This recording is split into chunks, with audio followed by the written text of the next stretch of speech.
Hi guys. So आजचा आपला topic काय आहे? ग्रुप बी आणि ग्रुप सी म्हणजेच BMS, BHMS आणि BPTH चे आजपासून ऑप्शन फॉर्म सुरू होणार आहेत आणि साधारणतः 3 दिवसाचा टाइम दिलेला आहे त्यांनी आपल्याला ऑप्शन फॉर्म भरायचा आहे. ऑप्शन फॉर्म कसा कसा भरायचा आहे आपण ते डिस्कस करणार आहोत. ॲज वेल ॲज काल रात्री एक साधारणतः आपली 15%ची जे 52,000ची होते BMS, BHMS all India quota त्याची SML आलेली आहे. किती विद्यार्थ्यांनी रजिस्ट्रेशन केलेले आहेत आणि कोणत्या कोणत्या विद्यार्थ्यांना त्या काउन्सिलिंगमध्ये सीट भेटेल BMS किंवा BHMS साठी आणि सीट्स किती आहेत 15%मध्ये आपण ते देखील पाहणार आहोत. कॉलेजेस किती आहेत ते पाहू. BMS, BHMS चे कॉलेजेस किती आहेत ते पाहू. त्यानंतर MBBS, वेटरनरी आणि BHMS या 3 कोर्समध्ये कोणता बेस्ट कोर्स आहे जे की तुम्हाला फ्युचरमध्ये जास्त इन्कम देईल. ऑफकोर्स MBBS आहे पण काही कोर्सेस सध्याच्या सिच्युएशनमध्ये जास्त इन्कम देत आहेत. आता ते काय आहेत आपण ते सर्व overall step by step discuss करू. ओके. सो गाईज आजचा टॉपिक आहे आपला 2024च्या काउन्सिलिंग सुरू झालेली आहे. MBBS BDS चा पहिला राऊंड झालेला आहे. आता BMS, BHMS, BPTH चा पहिला राऊंड होणार आहे. यामध्ये 15% BMS, BHMS ची SML आलेली आहे.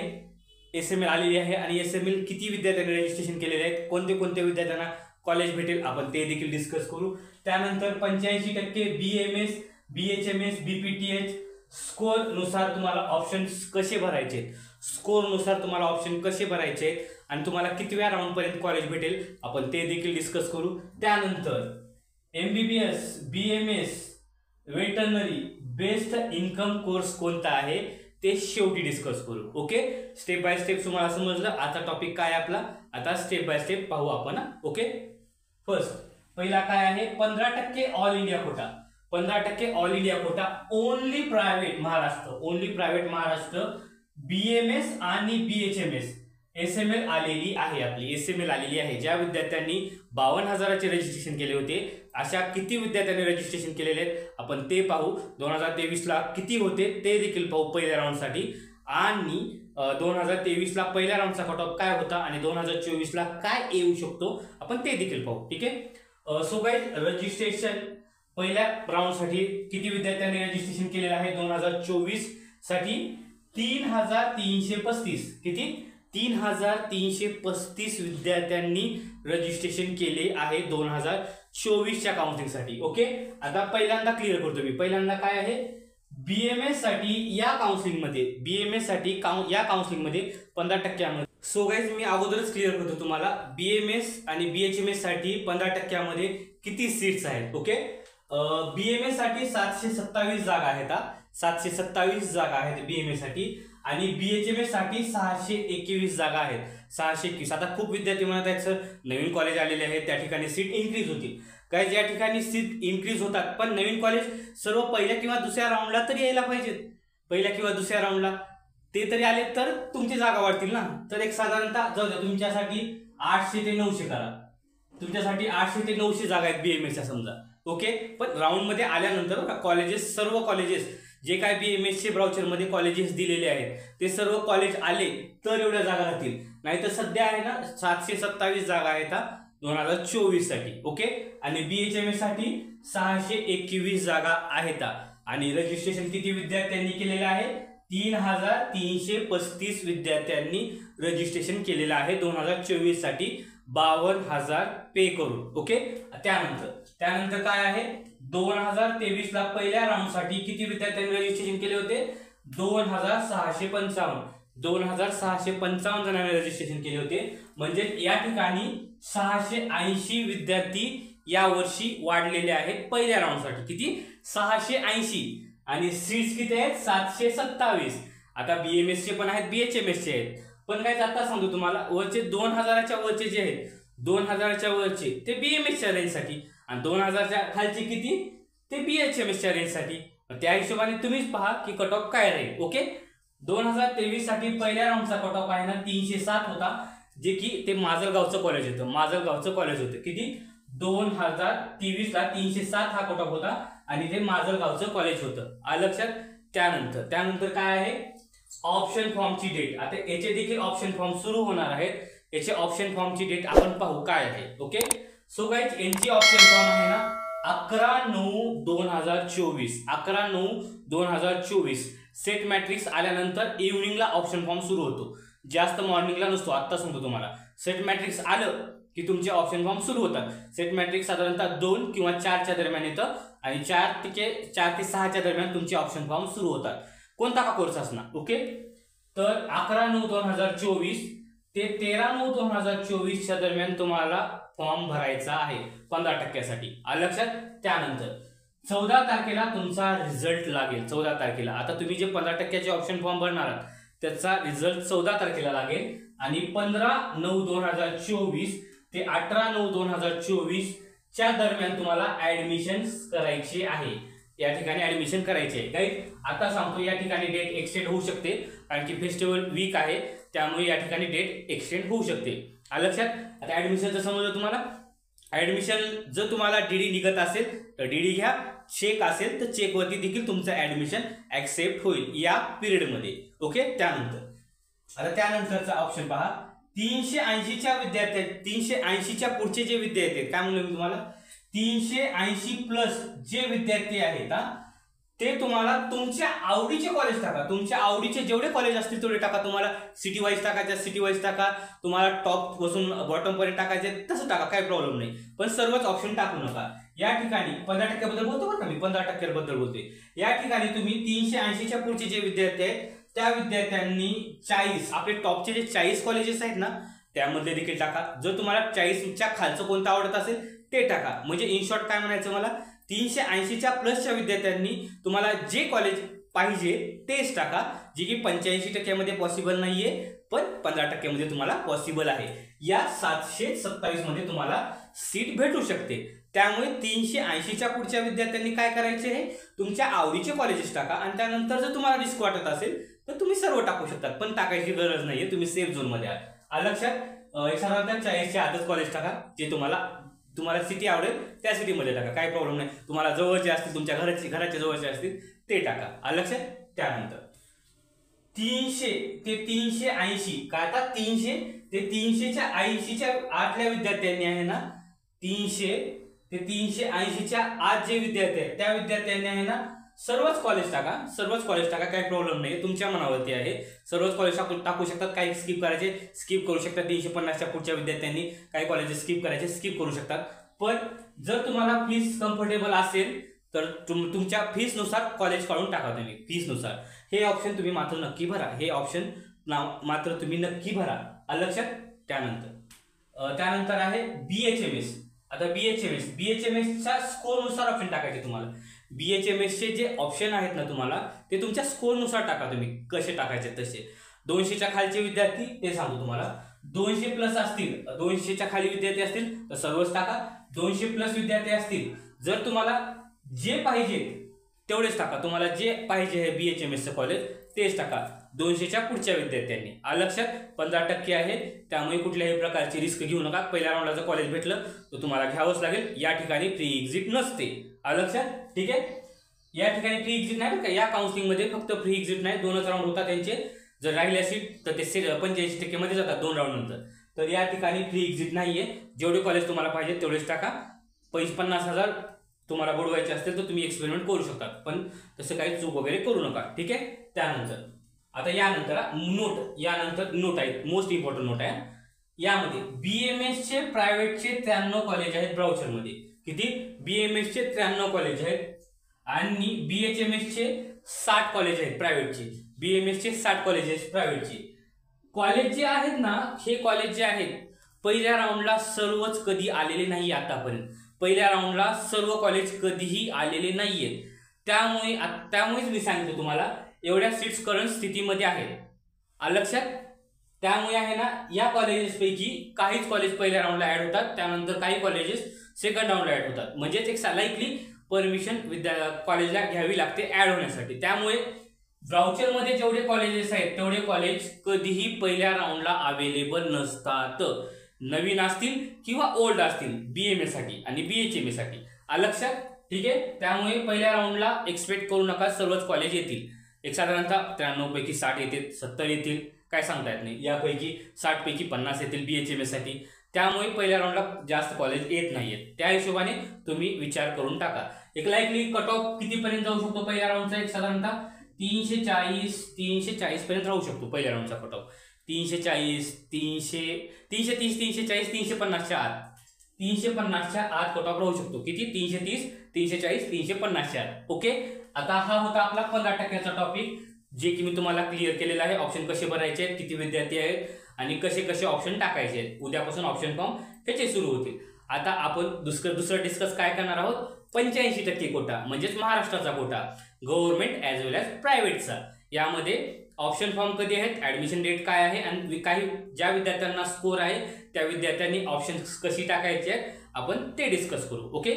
सो गाइस, दुसरा टॉपिक कोणता आहे आपला, 85% महाराष्ट्राची BMS, BHMS, BPTH score wise options तुम्हाला कशी टाकायचे आहेत आपण ते पाहणार आहोत. गाइस, अगोदर सांगतो, या काउन्सिलिंग मध्ये 4 तरी राऊंड होतात. या काउन्सिलिंग मध्ये 4 तरी कंपल्सरी राऊंड होतात, गव्हर्नमेंट असेल प्रायव्हेट असेल. फक्त जागा शिल्लक राहतात, नवीन कॉलेज येतात, परमिशन लेट भेटते, ते नंतर स्टे वॅकन्सी मध्ये जातात. ओके, ठीक आहे. त्यानंतर आता ऑप्शन फॉर्मची डेट जे की आजपासून सुरू होणार आहे.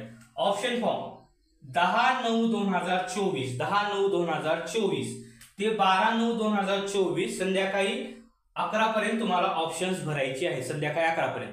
गाइस, आजपासून जरी ऑप्शन फॉर्म सुरू होत असतील, ज्यावेळेस तुमची सेट मॅट्रिक्स येईल, सेट मॅट्रिक्स आल्यानंतर ऑप्शन फॉर्म सुरू होतात. लाईकली 4 ते 6च्या दरम्यान BMS चे ऑप्शन फॉर्म सुरू होतील महाराष्ट्रामधले. आलं लक्षात.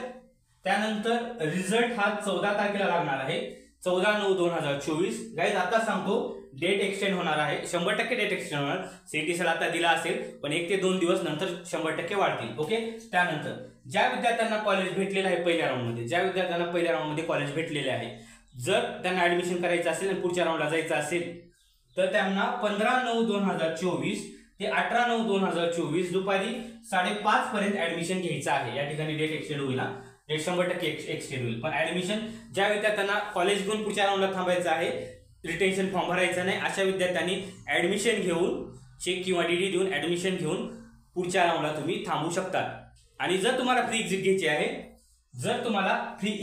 आहे, तर तुम्ही कॉलेजला इन्फॉर्म न करता फ्री एक्झिट घेऊ शकता. कॉलेजला सांगायची काय गरज नाही, ऑटोमॅटिक तुमची फ्री एक्झिट होऊन जाईल. लक्षात. जर तुम्हाला फ्री एक्झिट घ्यायची असेल तर कॉलेजला सांगायची काही गरज नाहीये, ऑटोमॅटिक तुम्ही स्किप केला, लक्ष नाही दिलं तरी तुम्ही पहिल्या राऊंड मधून बाहेर पडतात. पहिल्या राऊंड मधून म्हणजे फ्री एक्झिट होते, तुम्हाला जे कॉलेज भेटलेलं आहे ते बाहेर पडतं तुम्हाला, आणि सेकंड राऊंडला तुम्ही परत नव्याने चॉईस फिलिंग करू शकता. ओके. त्यानंतर आता स्कोर 300 ते 400, काय 300 ते 400च्या विद्यार्थ्यांनी, 300 ते 400च्या आत ज्या विद्यार्थ्यांचा स्कोर आहे त्या विद्यार्थ्यांनी पहिल्या राऊंडसाठी BMS गव्हर्नमेंट आणि प्रायव्हेट चे सर्व ऑप्शन टाकून द्या. गव्हर्नमेंटचे 22 आणि प्रायव्हेटचे 93. जर कॉलेज सगळे आले तर सर्व ऑप्शन टाकून द्या, काही प्रॉब्लेम नाहीये आपल्याला. कारण की इनकेस तुम्हाला कॉलेज जरी भेटलं, तर तुम्ही या ठिकाणी फ्री एक्झिट घेऊ शकता. आपण पाहू तरी आपण कोणत्या कॉलेजच्या रेंजमध्ये आहोत. त्यामुळे सर्व विद्यार्थ्यांना ऍडवाइस आहे की तुम्ही 300 ते 400च्या आतल्या सर्व विद्यार्थ्यांना ऍडवाइस आहे, गाईज तुम्ही गव्हर्नमेंटचे पण टाका आणि प्रायव्हेटचे पण टाका. घ्यायचं ना घ्यायचं ते नंतर पाहू, पण तुम्ही कोणत्या रेंज मध्ये जाता, तुम्हाला कॉलेज भेटू शकतं का हे तरी पहा तुम्ही. त्यामुळे BMS आणि BMS चे गव्हर्नमेंटचे आणि प्रायव्हेटचे सर्व ऑप्शन टाका. जे काय असेल एक्सपेरिमेंट पहिल्याच राऊंडला करा. ठीक आहे. त्यानंतर इलिजिबल ते 300च्या आतले जे विद्यार्थी आहेत, BMS BHMS तुम्हाला जे टाकायचे तुमच्या मनाने टाका, काही प्रॉब्लेम नाहीये. या ठिकाणी फ्री एक्झिट आहे BHMS साठी बरं का, या ठिकाणी BHMS आलेला आहे. BMS BHMS तुमच्या मनाने टाका.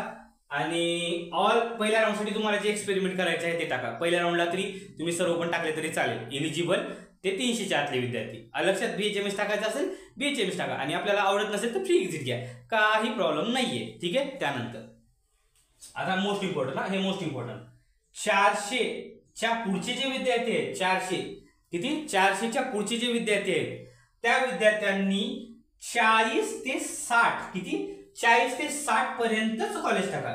40 ते 60 म्हणजे आता समजा 93 कॉलेजेस आहेत, 93 पैकी आहे ना 40 ते 60च कॉलेज टाका. वरून बरं का, नॉट खालून, खालची यादी काउंट करू नका, टॉपची यादी काउंट करा. लक्षात. 40 ते 60 पर्यंतच कॉलेज टाका. यामधले ग्रामीण भागातले कॉलेजेस स्किप करा. काय म्हणते तुम्हाला, यामध्ये मोस्टली खूप कॉलेजेस ग्रामीण मधले आहेत, तर 40 ते 60 मधले आहे ना, ग्रामीण मधले काही कॉलेजेस स्किप करा. जे कॉलेज चांगले आहेत तेच तुम्ही टाका. आलं लक्षात? ठीक आहे. त्यानंतर बीपीटीएच 200च्या आतले जे विद्यार्थी आहेत, 200च्या आतले जे विद्यार्थी आहेत त्या विद्यार्थ्यांनी सर्व ऑप्शन टाका बीपीटीएच चे.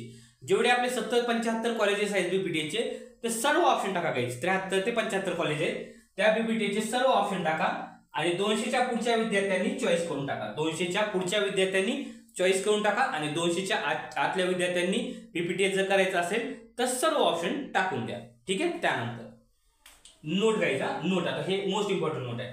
Only first round free exit. फक्त आणि फक्त पहिल्या राऊंडला फ्री एक्झिट असते. आता सांगतो तुम्हाला, सेकंड राऊंड थर्ड राऊंडला फ्री एक्झिट नसते. जे काय असेल पहिल्या राऊंडला तुमची फ्री एक्झिट राहील. लक्षात? खूप विद्यार्थी म्हणतात सेकंड राऊंडला फ्री एक्झिट आहे का? फ्री एक्झिट नाहीये सेकंड राऊंडला, फक्त आणि फक्त पहिल्या राऊंडला फ्री एक्झिट असेल. ठीक आहे. त्यानंतर बीएमएस 93 आणि बीएचएमएस चे 60 जे कॉलेज आहेत ते पहिल्या राऊंडला ऍड होत नसतात. गाईज 15% असेल, 85% कोटा असेल. सर्वचे सर्व कॉलेजला परमिशन भेटत नाही.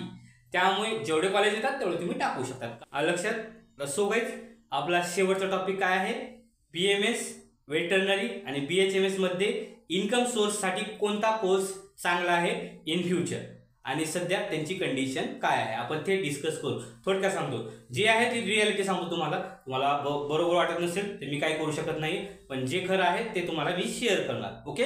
त्यानंतर एमबीबीएस, वेटरनरी, बीएमएस यापैकी बेस्ट इन्कम सोर्स कोणता आहे कोर्सचा इन फ्युचर आपण ते पाहणार आहोत. मोस्ट इम्पॉर्टंट ते पाहणार आहोत. ओके. सो गाईज सध्या करंट पोझिशन मध्ये, सध्या करंट सिच्युएशन मध्ये वेटरनरी हा 1 नंबरचा कोर्स आहे. वेटरनरी बीबीएससी वेटरनरी जनावरांचा डॉक्टर हा 1 नंबरचा कोर्स आहे. रिझन काय आहे, government private job always available. Government आणि प्रायव्हेटची जॉब ऑलवेज अवेलेबल आहे. सेकंड, या ठिकाणी कुठल्याही प्रकारचे कॉम्पिटिशन नाहीये, कारण की साधारणतः 450 ते 500 विद्यार्थ्यांसोबत तुमचं कॉम्पिटिशन राहणार. त्यामुळे वेटरनरीसाठी जास्त कॉम्पिटिशन नाही राहणार. लक्षात? त्यानंतर इन्कम, जर तुम्ही हा कोर्स केला तर तुमची इन्कम साधारणतः 6 वर्षानंतर सुरू होईल. किती? 6 वर्षानंतर. या पिरियडमध्ये तुम्ही जॉब करू शकता, पण जास्त तुम्हाला इन्कम पाहिजे असेल लाईक 80,000 स्टार्टिंग इथून 80,000ची असते काही न करता. तुम्हाला माहितच आहे ना, कुत्र्याची किंमत माणसाच्या किंमत पेक्षा जास्त आहे. 20, 30, 50,000 ही कुत्र्याची किंमत आहे त्यांच्या ब्रीडनुसार. त्यामुळे हा 1 नंबरचा सिच्युएशन. आता सध्याच्या सिच्युएशन मध्ये या कोर्सची कमाई जास्त आहे आणि लवकर अचिव्हमेंट आहे. लवकर किती? 6 वर्ष, फक्त 6 वर्ष. 4.5 वर्षाचा कोर्स आहे. मी डिटेल्स वर नंतर सांगेन. 2 नंबर एमबीबीएस. हो, 2 नंबर एमबीबीएस आहे. रिझन काय ते सांगतो तुम्हाला. 2 नंबर एमबीबीएस. रिझन, गव्हर्नमेंट आणि प्रायव्हेट जॉब आहेत. गव्हर्नमेंट जॉब आणि प्रायव्हेट जॉब आहेत, पण जास्त नाहीये त्या ठिकाणी. जस्ट टेम्पररी जास्त प्रायव्हेट सेक्टरमध्ये आहेत, पण गव्हर्नमेंट मध्ये जास्त जागा नाहीये. ठीक आहे. त्यानंतर या ठिकाणी कॉम्पिटिशन खूप आहे. सर्व जर एमबीबीएस साठी आहेत तर या ठिकाणी कॉम्पिटिशन खूप आहे. खूप म्हणजे लाखो विद्यार्थी, किती? लाखो विद्यार्थ्यांसोबत तुमचं कॉम्पिटिशन राहणार. जाऊ द्या 1000, लाखो किंवा जाऊ द्या 1000 या विद्यार्थ्यांचं कॉम्पिटिशन राहणार तुमच्या सोबत. या ठिकाणी इन्कम स्टार्ट तुमची जी प्रॉपरली इन्कम असेल ते पीजी नंतर होणार तुमची, म्हणजे 7 वर्षानंतर. म्हणजे पीजी नंतर किती? 7 वर्षानंतर तुमचे या ठिकाणी ड्युरेशन वाढली. 7 वर्षानंतर एमबीबीएस ची तुमची इन्कम सुरू होईल. या पिरियडमध्ये तुम्ही प्रायव्हेट सेक्टरमध्ये जॉब करू शकतात, पण किती? 10,000, 20,000, 30,000 तेवढी जास्त इन्कम नाहीये. जे की वेटरनरीला 80 स्टार्टिंग आहे. वेटरनरीला 80. क्लास 1 अधिकारी झाला तर मग काय नाही, 1 ते 1.5 लाखच वेटरनरीसाठी बरं का. त्यानंतर तिसरा बीएमएस. तिसरा आहे बीएमएस. रिझन काय आहे सर्वांनाच माहित आहे गाईज. गव्हर्नमेंट जॉब जास्त नाहीयेत. प्रायव्हेटला सेक्टरला तर तुम्हाला जे काय पेमेंट भेटेल त्याच्यावरती करावं लागतं. त्यानंतर या ठिकाणी देखील हाय कॉम्पिटिशन आहे, कारण की या ठिकाणी 60% विद्यार्थी बीएमएस ला आहेत. 60%. 30% विद्यार्थी एमबीबीएस ला आहेत आणि 10% ओनली वेटरनरीला. म्हणजे 60% विद्यार्थी BAMS करत आहेत, 60%. आणि दरवर्षी एक साधारणतः 1000 ते लाखापर्यंत विद्यार्थी पास आउट होतात, 1000 ते लाखापर्यंत. मग पहा तुम्ही किती कॉम्पिटिशन आहे, तुमच्या स्किलवरती असेल. ठीक आहे. आता ठीक आहे, तुम्ही म्हणत असता आम्ही करतो ऍडजस्ट. ओके. पण काय या ठिकाणी तुमची इन्कम जी असेल, तुमची जी इन्कम प्रॉपरली इन्कम जे असेल ती तुमची 8 वर्षानंतर असेल. 8 वर्षानंतर PG झाल्यानंतर 8 वर्षानंतर ते पण किती आहे, 35 ते 50 हजार. किती? 35 ते 50 हजार. स्वतःचं क्लिनिक असेल तर तुमची ओन रिस्क, पण तुम्ही प्रायव्हेट सेक्टरमध्ये करत असताल तर 35 ते 50 हजार सॅलरी असेल BAMSच्या विद्यार्थ्यांना. BAMSच्या विद्यार्थ्यांना एवढंच आहे. आता सांगतो नोट, जे विद्यार्थी आता सध्या वेटरनरी करत आहेत, जे विद्यार्थी काय म्हणते तुम्हाला, जे विद्यार्थी आता सध्या वेटरनरी करत आहेत किंवा इन फ्युचर करतील ते विद्यार्थी 100% सक्सेस राहतील. 100%. बाकीचं मी नाही सांगू शकत, पण या ठिकाणी मी गॅरंटी देईल, कारण की खूप विद्यार्थी इन्कम सोर्स मध्ये आहेत या ठिकाणी. खूप अदर स्टेटला तर खूप वॅकन्सी आहेत गाईज वेटरनरीसाठी. ठीक आहे. त्यानंतर तुम्हाला सांगेलच मी. ओके. लक्षात. आता टॉपिक तुम्हाला समजला. 15% डिस्कस केलं, 85% डिस्कस केलं, MBBS वेटरनरी BAMS बद्दल कोणता कोर्स चांगला आहे ते देखील डिस्कस केला. ही माझी राय आहे. तुम्हाला तुमच्या पद्धतीने तुम्ही करा, काही प्रॉब्लेम नाहीये. मी असं कोणत्याही कोर्सला चुकीचं नाही ठरवत पॉईंट ऑफ व्ह्यू, पण ज्या ठिकाणी तुम्हाला मीडियम स्ट्रगल आहे आणि जास्त इन्कम आहे मी तुम्हाला तेच सांगेल. चॉईस तुमची, मी काही करू शकत नाही. लक्षात. ठीक आहे. काय अडचण वगैरे असेल तुम्ही मला कमेंटमध्ये विचारू शकता किंवा व्हॉट्सअपला मेसेज करू शकता. ओके. काय अडचण वगैरे असेल मला कॉल करा. Bye guys.